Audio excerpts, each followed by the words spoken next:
కాపాడే విధంగా తాను అధికారంలోకి వచ్చిన మొదటి రోజు నుంచే ఏ విధంగా 43,000 బెల్ట్ షాపుల్ని రిమూవ్ చేశారు.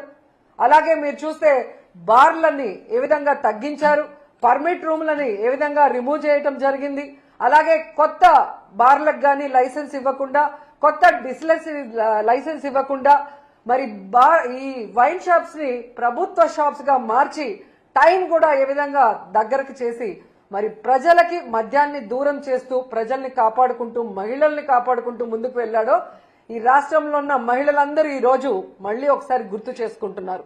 ఎందుకంటే ఈ రోజు ఈ రాష్ట్రంలో నారావారి ఈ కల్తీ సారాతో ఎంత మంది రాష్ట్ర వ్యాప్తంగా చనిపోతున్నారు, దీని వెనక అంటే ఈ రాకెట్ వెనక పెద్ద పెద్ద వాళ్ళు ఎలా ఉన్నారో సాక్ష్యాధారాలతో కూడా మీకు బయటకు వస్తున్నాయి. నిజంగా ఎంత సిగ్గుచేటంటే ఈరోజు ఈ మొలకల చెరువులో బయటపడ్డ కల్తీ మద్యం స్కామ్ చూస్తే ఈ టీడీపీ నాయకులు అనేవాళ్ళు డెకాయిట్ల కన్నా బందిపోట్ల కన్నా ఎంత ఘోరంగా తయారయ్యారో మనకు అర్థమవుతుంది. ఎందుకంటే జగన్మోహన్ రెడ్డి గారిని కొట్టే దమ్ము లేక ఈవీఎంలను మేనేజ్ చేసుకొని జగన్మోహన్ రెడ్డి గారు ఇస్తున్న మంచి సంక్షేమ పథకాలు ఇవ్వటమే కాకుండా సూపర్ 6 ఇస్తాము, ఇద్దరుంటే ఇద్దరికి నలుగురుంటే నలుగురికి అని ఏ విధంగా అబద్ధాలు చెప్పి అధికారంలోకి వచ్చింది ప్రజలకి మంచి చేయడానికి కాదు, ప్రజల్ని పీల్చి పిప్పి చేయడానికి అనేది ఈ రోజు తెలుగుదేశం పార్టీ వాళ్ళు మరొకసారి నిరూపిస్తున్నారు. నిజంగా ఈరోజు ఈ రాష్ట్ర ప్రజలు తెలుసుకోవాల్సింది ఒక్కటే, ఎందుకంటే చంద్రబాబు నాయుడు అనేవారు ఎప్పటికీ మారడు. ఆ రోజు ఎన్టీఆర్ తీసుకొచ్చిన మంచి మంచి సంక్షేమ పథకాల్ని, మంచి మంచి చారిత్రాత్మకమైన నిర్ణయాలను ఎలా తొంగలో దొక్కాడో మీ అందరూ గమనించారు. ఆ తర్వాత రాజశేఖర రెడ్డి గారు తీసుకొచ్చిన సంక్షేమ పథకాలు, చారిత్రాత్మకమైన అనేక నిర్ణయాల్ని ఎలా తుంగలో దొక్కాడో మీరు చూశారు. ఈ రోజు మళ్ళీ ఒక్క అవకాశం ఇవ్వమని ఏడ్చి అధికారంలోకి వచ్చిన తర్వాత ఏ విధంగా జగన్మోహన్ రెడ్డి గారు తీసుకొచ్చిన సంక్షేమాన్ని, అభివృద్ధిని ఎలా తుంగలో దొక్కుతూ ఈ రాష్ట్ర ప్రజలకి నరకాన్ని చూపిస్తున్నారో మనం గుర్తు చేసుకోవాలి. ఎందుకంటే ఈరోజు ఈ కూటమి ప్రభుత్వం ఎన్డీఏలో ఉన్నామంటారు. ఎన్డీఏ అంటే నేషనల్ డెమోక్రటిక్ అలయన్స్. మామూలుగా ఎన్డీఏ అంటే నేషనల్ డెమోక్రటిక్ అలయన్స్ అంటారు. కానీ ఆంధ్రప్రదేశ్లో మీరు చూస్తే ఎన్డీఏ అంటే నారా నకిలీ డిస్టిలరీస్ అడ్మినిస్ట్రేషన్, నారా వారి దౌర్భాగ్యపు అడ్మినిస్ట్రేషన్. ప్రజల్ని దోచుకోవడానికి, రాష్ట్రాన్ని దోచుకోవడానికే ఈ నారా వారి కూటమి ఏ విధంగా పనిచేస్తుందో మనం అందరం కూడా ఒకసారి గమనించాలి. ఎందుకంటే ఈరోజు ఈ కల్తీ సారాన్ని తయారు చేసేది ఎవరు, దీన్ని బెల్ట్ షాపులు, బార్లు, పర్మిట్ల రూమ్ ద్వారా ప్రజల వద్దకు చేరుస్తుంది ఎవరు, దీనివల్ల ప్రజల ప్రాణాలు తీస్తుంది ఎవరు అంటే పై నుంచి కింద వరకు మొత్తం తెలుగుదేశం పార్టీకి సంబంధించిన నాయకులు అనేది స్పష్టంగా మనకు ఈరోజు సాక్ష్యాధారాలతో కూడా దొరికిపోయింది. ఎందుకంటే ఈరోజు ఏ జిల్లాలో చూసినా మన మొలకల్ల చెరువు నుంచి చంద్రబాబు నాయుడు గారి ఇంటి వరకు మీరు చూస్తే ఫ్యాక్టరీలు ఏ విధంగా పుట్టుకొచ్చాయి. ప్రభుత్వ సపోర్ట్ లేకుండానే ఫ్యాక్టరీలు పుట్టుకొస్తాయా? ఒక ఫ్యాక్టరీ కట్టాలంటే రాత్రికి రాత్రి కట్టే పరిస్థితి కాదు. మరి ఈరోజు రాష్ట్రం అంతా ఫ్యాక్టరీలు పెట్టడమే కాకుండా ఈ కల్తీ మద్యాన్ని ఏ విధంగా చాలా ప్లాంట్ గా ఒరిజినల్ బాటిల్స్, ఆ సీల్స్, ఆ స్టిక్కర్లు ఎక్కడి నుంచి తెచ్చారో నిజంగా వీళ్ళు చేసే ఎదవ పనిని కూడా అంత పర్ఫెక్ట్ గా చేసి ఈరోజు ప్రజల జీవితాలు తీసుకుంటూ, ముఖ్యంగా ఈ కల్తీ మద్యంతో మహిళల పసుపు కుంకాలు చెరిమేస్తూ, వాళ్ళ మంగళసూత్రాలని మట్టిలో తొక్కేస్తూ, సిగ్గు లేకుండా మళ్ళీ చంద్రబాబు నాయుడు గారు ఈరోజు డైవర్షన్ పాలిటిక్స్ కి ఎలా తెరలేపారో మీ అందరూ కూడా చూడాలి. ఎందుకంటే ఈయన మొదటి నుంచి కూడా మహిళా ద్రోహే. మహిళ అంటే గౌరవం లేదు, కోడలు మగపిల్లాని కంటే అత్త సంతోషించదా అని ఆడదాని పుట్టుకనే ఈయన అపహాస్యం చేసిన వ్యక్తి. మరి ఆడవాళ్ళ మానవ ప్రాణాలకు ఏం వాల్యూ ఇస్తారో మనం అర్థం చేసుకోవచ్చు. ఈ చంద్రబాబు నాయుడు కూటమి ప్రభుత్వం అధికారంలోకి వచ్చాకే ఈ కల్తీ మద్యం గాని, ఈ గంజాయి గాని, డ్రగ్స్ గాని ఏ విధంగా విచ్చలవిడిగా పెరిగిపోయినాయి. వీటి వల్ల మహిళల మాన ప్రాణాలకి ఏ విధంగా హాని కలుగుతుంది. ముఖ్యంగా మీరు చూస్తే ఈ 16 నెలల్లో ఎంతమంది చిన్న పిల్లల్ని, ఎంతమంది ఆడవాళ్ళని రేప్ చేసి ముక్కలు ముక్కలు నరికేసి పూర్తి చేశారు. కొంతమంది శవాలు ఇప్పటి వరకు కూడా దొరకలేదు. ఒక భర్త భార్యని ఏ విధంగా నరికేశారో మనం చూసాం. ఒక కొడుకు తాగేసి తల్లిని ఎలా నరికేశాడో మనం చూస్తున్నాం. అంటే చంద్రబాబు నాయుడు గారి ప్రభుత్వంలో ఈ గంజాయి, డ్రగ్స్, ఈ కల్తీ మందు వల్ల ఏ విధంగా విచక్షణ కోల్పోయి ఆడవాళ్ల మీద దాడులు చేస్తూ, ఆడవాళ్ళని రేప్ చేస్తూ, ఆడవాళ్ల జీవితాన్ని నాశనం చేస్తున్నారు.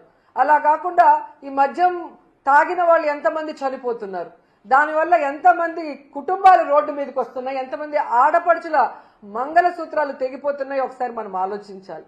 ఈ కల్తీ మద్యం వల్ల ఎన్ని రోడ్ యాక్సిడెంట్స్ అవుతున్నాయి, ఎంతమంది కుటుంబాలు వీధిన పడుతున్నారో ఒకసారి మనం అందరం కూడా ఆలోచించాలి. నిజంగా చాలా సిగ్గుచేటు. చంద్రబాబు నాయుడు అధికారంలోకి వచ్చాక ఏడాదిలో 21% గంజాయి, డ్రగ్స్, అక్రమ మద్యం కేసులు పెరిగాయని సాక్షాత్తు ప్రభుత్వ లెక్కలు చెప్తున్నాయి. ఇవి మనం చెప్పేది కాదు, ప్రభుత్వ లెక్కలు చెప్తున్నాయి. ఒకసారి మీరు వెరిఫై చేసుకోండి. తెలుగుదేశం వాళ్ళు కూడా వెరిఫై చేసుకోండి, జనసేన వాళ్ళు వెరిఫై చేసుకోండి. ఏ విధంగా 10% మహిళల మీద రేప్స్ పెరిగాయో ఒకసారి మీరు వెరిఫై చేసుకోండి. అలాగే మహిళల మీద నేరాలు, గృహహింసలు ఏ విధంగా పెరిగాయో ఒకసారి మీరు ప్రభుత్వ లెక్కలే ఒకసారి మీకు చూస్తే మీకు అర్థమవుతుంది. సో ఈరోజు చంద్రబాబు నాయుడు మేము ఒకటే కోరుతున్నాం, ఈ కల్తీ లిక్కర్ స్కామ్ మీకు, మీ కొడుక్కి తెలియకుండా జరిగే పరిస్థితే లేదు. ఎందుకంటే ఈ రాష్ట్రంలో ముఖ్యమంత్రిగా మీరున్నారు, మీ కూటమి ప్రభుత్వం ఉంది. షాడో ముఖ్యమంత్రిగా మీ కొడుకు రెడ్ బుక్ రాజ్యాంగం చేస్తూ ఎలా ముందుకు వెళ్తున్నారు అందరూ గమనిస్తున్నారు. సో ఈ రాష్ట్రంలో ఇంత పెద్ద కల్తీ సారా రాకెట్ స్కామ్ జరుగుతుంటే మీకు తెలియకుండా జరిగింది అన్నట్టుగా ఈరోజు డైవర్షన్ పాలిటిక్స్ మీరు మొదలు పెట్టడం రాష్ట్ర ప్రజలు గమనిస్తున్నారు. ఎందుకంటే ఎప్పుడెప్పుడు మీరు దొరికిపోతారో అప్పుడప్పుడు డైవర్షన్ పాలిటిక్స్ చేసుకుంటూ ఎలా మీరు తప్పించుకోవాలని చూస్తున్నారో అందరూ కూడా గమనిస్తున్నారు. ఎందుకంటే ఈరోజు ఒక చిన్న విషయాన్ని చెప్తాను.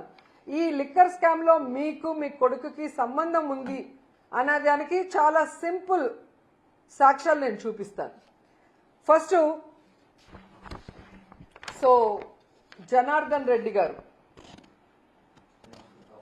సారీ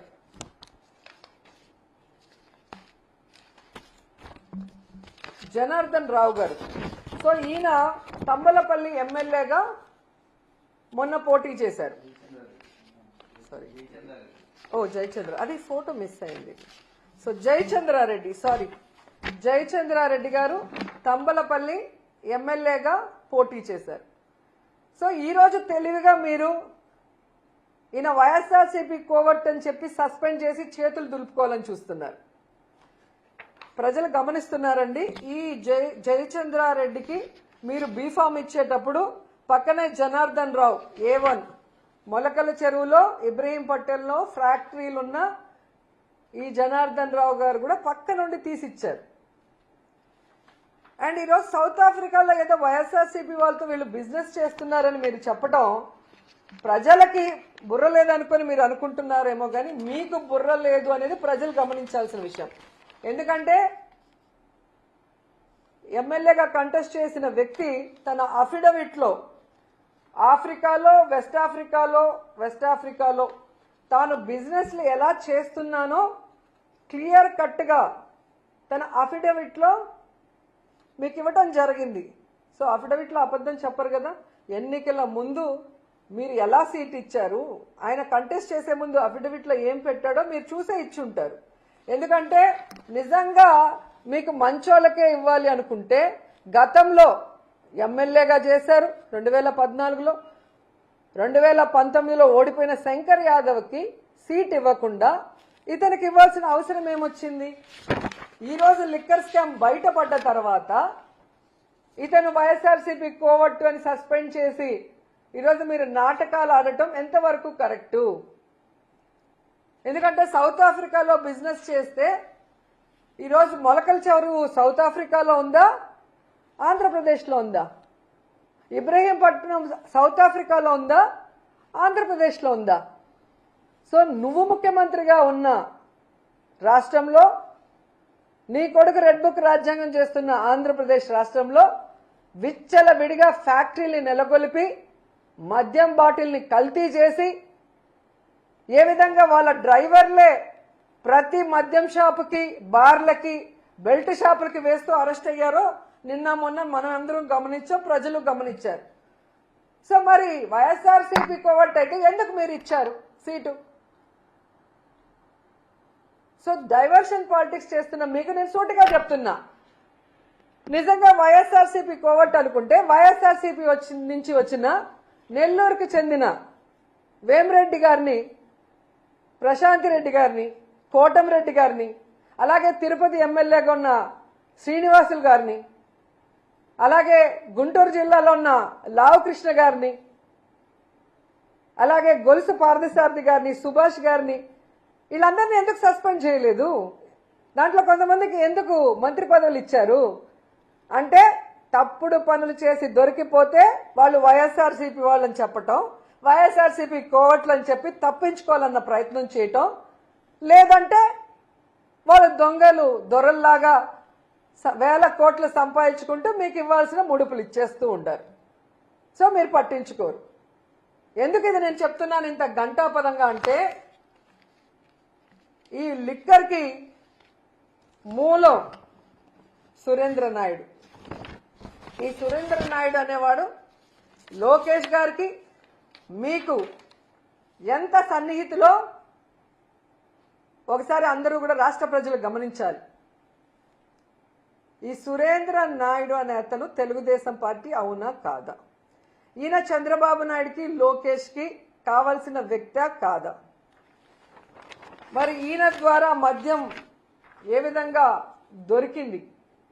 తంబలపల్లిలో 17,000 లీటర్లు, ఇబ్రహీంపట్నంలో 3,000 లీటర్లు ఎలా దొరికిందో మీరు చెప్పాలి.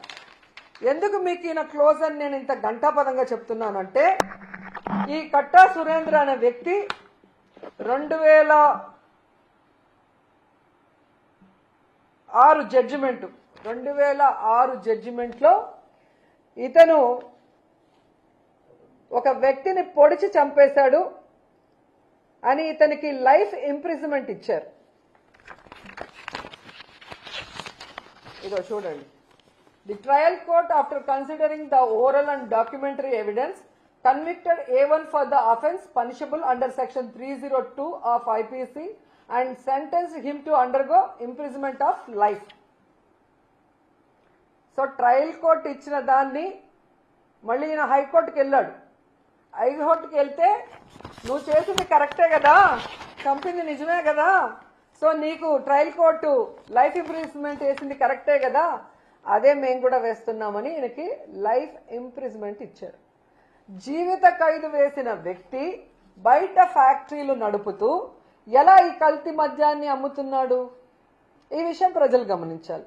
ఎందుకంటే చంద్రబాబు నాయుడు 2014లో అధికారంలోకి వచ్చాక తాను అధికారంలో ఉన్న ఈ 2014 నుంచి 19 మధ్యలో ఆయనకి క్షమాభిక్ష పెట్టించి లోపల నుంచి బయటికి వచ్చేలాగా చేశాడు.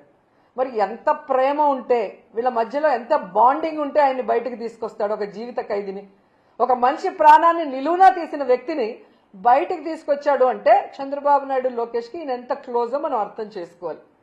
అంటే క్రిమినల్స్కి చంద్రబాబు నాయుడు ఆశ్రయం ఇచ్చి బయటికి తెచ్చి వాళ్ళు చేసే యదవ పనులకి వీళ్ళని ఇన్ఛార్జీలుగా పెట్టి ఈ కలెక్షన్లని ఇప్పుడు కరకట్టుకు పంపిస్తున్నాడా, హైదరాబాద్లో చంద్రభవనానికి పంపిస్తున్నాడా, సిబిఐ నిర్ణయించాలని మేము కోరుకుంటున్నాం.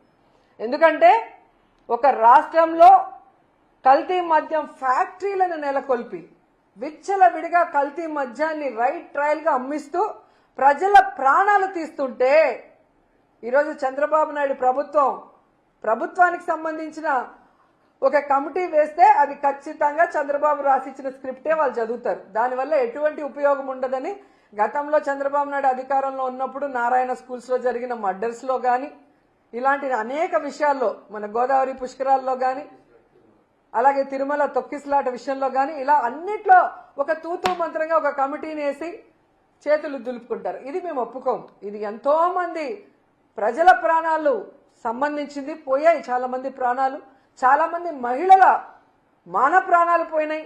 వాళ్ళ పసుపు కుంకుమలు పోయినాయి, వాళ్ళ తాలిబొట్లు తెగిపోతున్నాయి. కాబట్టి మేము మోడీ గారికి చేతులెత్తి రిక్వెస్ట్ చేస్తున్నాం, సిబిఐ ఎంక్వైరీ వేయండి, దీంట్లో తప్పు చేసిన వాళ్ళు ఎంత పెద్దవాళ్ళైనా వాళ్ళని శిక్షించండి అని కూడా ఈ సందర్భంగా తెలియజేసుకుంటున్నాం.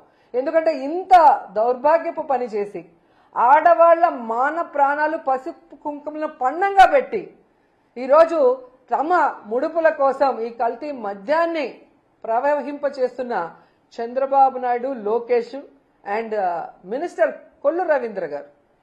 ఎందుకంటే ఈ కొల్లు రవీంద్ర గురించి మనం చెప్పుకోవాలి. ఈయన మైన్స్ కి వైన్స్ కి రెండింటికి మినిస్టర్ గా ఉన్నాడు. ఈయన సిగ్గు లేకుండా మాట్లాడతాడు. ఇంత ప్రూఫ్స్ తో కూడా దొరికితే చంద్రబాబు నాయుడు ఏమో వైఎస్ఆర్సీపీ వాళ్ళతో ఎక్కడ సౌత్ ఆఫ్రికాలో బిజినెస్ చేస్తున్నారని ఒక డైవర్షన్ కట్టుకథ చెప్తుంటే, ఈ కొల్లు రవీంద్ర చెప్తాడు ఈ కల్తీ మద్యం తయారు చేసింది మేం కాదు, వైఎస్ఆర్సీపీకి చెందిన వాళ్ళు అని. నేను సూటిగా అడుగుతున్నాను కొల్లు రవీంద్రని, చంద్రబాబు నాయుడిని, లోకేష్ని, వైఎస్ఆర్సీపీ వాళ్ళు 16 నెలలుగా కల్తీ మద్యం చేస్తుంటే మీరు గాడిదలు కాస్తున్నారా? మీ ప్రభుత్వం నిద్రపోతుందా అని నేను అడుగుతున్నా. అండ్ ఈరోజు కొల్లు రవీంద్ర గారి కళ్ళు కాకులు ఎత్తుకుపోయినట్టున్నాయి. ఈ కల్తీ మద్యంలో వచ్చిన ముడుపుల వల్ల కళ్ళు బైర్లు గమ్మినాయి అనుకుంటా. ఇలా సిగ్గు లేకుండా ఆయన మాట్లాడుతూ, ఈరోజు నువ్వు తెలుసుకోవాల్సింది కొల్లు రవీంద్ర, మీ ఎక్సైజ్ అధికారులు ప్రెస్ మీట్ పెట్టి ఈ కల్తీ మద్యం కూటమి ప్రభుత్వం హయాంలో ఇప్పుడే జరిగిందని క్లియర్ కట్ గా చెప్పారు. ఆ ప్రెస్ క్లిప్పింగ్ లో ఒకసారి చూసుకుంటే నీకు బుద్ధి వస్తుందని కూడా ఈ సందర్భంగా తెలియజేసుకుంటున్నా. ఎందుకు కొల్లు రవీంద్ర గురించి మాట్లాడాల్సి వస్తుందంటే, ఈయన పైకి చాలా గొప్ప వ్యక్తిలాగా మాట్లాడుతున్నాడు, చేసిన తప్పులు సరిదిద్దుకోకుండా. ఇటు వైన్స్ లో అటు మైన్స్ లో ఈ రాష్ట్రాన్ని గుండు కొరిగిచ్చేస్తున్నాడు. ఎందుకంటే నగిరిలో మేము చూస్తున్నాం, కొండలు కొండలు కరిగిపోతున్నాయి. ఈడ ఒక దొంగ ఉన్నాడు ఎమ్మెల్యేగా, కొల్లు రవీంద్ర అండతో ఇక్కడ వీడు కాన్స్టిట్యున్సీకి రాడు, ప్రజలకి పని చేయడు, ప్రజలకి వెల్ఫేర్ ఇవ్వాలన్న ఆలోచన లేదు. ముఖ్యంగా ఇక్కడున్న పవర్ లూమ్ వాళ్ళకి 500 యూనిట్స్ ఫ్రీ కరెంట్ ఇస్తామని చంద్రబాబు నాయుడు వీడు వాగ్దానం చేసి ఎగ్గొట్టింది కాకుండా, సిగ్గు లేకుండా పవిత్రమైన అసెంబ్లీలో ఫ్రీ కరెంట్ ఇచ్చినందుకు థ్యాంక్స్ అని చెప్పి అసెంబ్లీని కూడా ఏమార్చిన పెద్ద దొంగ ఇక్కడున్న నగిరి ఎమ్మెల్యే భానుప్రకాష్. సో ఈ కొండలన్నీ కరిగించి ప్రజలు ఈరోజు నోరు కొట్టుకుంటున్నారు, ఇలాంటి వాడిక మేము ఓటేశామని. ఇలా ప్రతి నియోజకవర్గంలో మట్టి దోచుకోవడం, కొండల్ని గొరిగేయటం, కల్తీ మద్యాన్ని బెల్ట్ షాపుల ద్వారా విచ్చలవిడిగా అమ్మించి ప్రజల ఆరోగ్యంతో, మహిళల మాన ప్రాణాలతో, పసుపు కుంకుమలతో చెలగాట మారుతున్నందువల్ల ఇతని మీద ఖచ్చితంగా కేసు పెట్టాలి, ఇతన్ని మంత్రిగా సస్పెండ్ చేయాలని కూడా డిమాండ్ చేస్తూ, ఇతనితో పాటు ప్రిన్సిపల్ సెక్రటరీ ముఖేష్ కుమార్ మీనా పైన కూడా ఎంక్వైరీ చేయాలి అనేసి కోరుకుంటున్నాం. ఎందుకంటే ఈయన ఈ మీనా హయాంలోనే ఎన్నికల ఈవీఎంలను ఎలా కల్తీ చేశాడు, ఆ రోజు ఎన్నికల ఈవీఎంలను కల్తీ చేయడమే కాకుండా ఈరోజు మీరు చూస్తే ఈ కల్తీ మద్యం ద్వారా ఎంతమంది మహిళల జీవితాలు నాశనం చేశాడో దానికి ముఖేష్ కుమార్ మీనా కూడా కారణం. కాబట్టి వీళ్ళందరి మీద సిబిఐ విచారణ వేసి వీళ్ళందరినీ కూడా పనిష్ చేయాలి. ఈ రాష్ట్రంలో కల్తీ మద్యాన్ని, గంజాయిని, డ్రగ్స్ ని అరికట్టాలి అని చెప్పి మేము మోడీ గారిని చేతులెత్తి నమస్కరించి వేడుకుంటున్నాం. ఎందుకంటే ఇది ఆడవాళ్ల జీవితాలకు సంబంధించిన విషయం, ఇది ఆడవాళ్ల పసుపు కుంకుమలకు సంబంధించిన విషయం, ఇది ఆడవాళ్ల తాలిబొట్లకు సంబంధించిన విషయం, ఇది ఆడవాళ్ల మాన ప్రాణాలకు సంబంధించిన విషయం. మోడీ గారు ఖచ్చితంగా మీరు మంచి నిర్ణయం తీసుకొని సిబిఐ ఎంక్వైరీ వేయిస్తారు, ఆడవాళ్ళని కాపాడతారు, ఆడవాళ్లకి అండగా నిలబడతారని చెప్పి మనస్ఫూర్తిగా నేను కోరుకుంటున్నాను. అండ్ ఈరోజు ఈ రాష్ట్రంలో ఉన్న మహిళలందరికీ కూడా నేను విన్నవించుకుంటున్నాను, మీ భర్తల ప్రాణాలు, మీ అన్నదమ్ముల ప్రాణాలు, మీ కొడుకుల ప్రాణాలు కాపాడుకోవాల్సిన బాధ్యత మీ మీద ఉంది. మీకోసం వైఎస్ఆర్ కాంగ్రెస్ పార్టీ మొత్తం మీకు అండగా నిలబడుతుంది. రేపు రాష్ట్ర వ్యాప్తంగా ఈ కల్తీ మద్యం మీద ఎక్సైజ్ ఆఫీసుల ముందర ధర్నా చేస్తున్నాం. మీరందరూ కూడా వచ్చి కలుసుకోండి. ఈ ప్రభుత్వం మెడలు వంచి ఈ కల్తీ మద్యాన్ని ఆపుదాం, ఈ బెల్ట్ షాపుల్ని రిమూవ్ చేసేంత వరకు పోరాడుదాం, సిబిఐ ఎంక్వైరీ ఎన్డీఏ ప్రభుత్వం వేసే వరకు పోరాడుదాం, మన కుటుంబాన్ని మనం కాపాడుకుందామని చెప్పి ప్రతి ఒక్కరిని కోరుకుంటున్నాను.